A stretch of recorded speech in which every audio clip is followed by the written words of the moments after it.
alikuwa disappointed, lakini kwa sababu tunabidi tufanye kazi, akasema yani we have to go, yani hivyo vitu vingine vitakuja tu siku nyingine. Kwa mimi nilifurahi hata yeye alivyokubali, tukaja.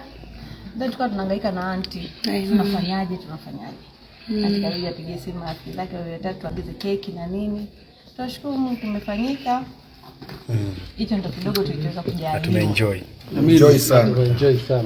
Mimi kwa uchache sana nashukuru wote we've been part of the family. Unajua hapa watu wote, kila mtu yuko hapa. Kuanzia wafanyakazi wa Amani restaurant, managers.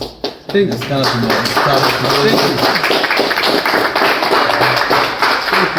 Tunadisturb kidogo sababu tunajua ni public place na nikuja nikiwa safe. I'm walking. Asante sana wote ambao mko hapa. Nashukuru sana, Mungu awabariki sana. Thank you so much. Tuende sehemu ambayo tulikwenda. Lakini yeye kusimama mstari wa mbele na kusema tufanye kazi kwanza, then the rest to discuss baadaye. This means a lot. Birthday yangu 32 kwanza ni push kwanza kwamba we have to do this. Na kwangu mimi pia inaniinspire kwa sababu ingekuwa ni mwanamke mwingine au binadamu tu mwingine angesema let's explore the leo tuko hapa Amani restaurant, lakini hata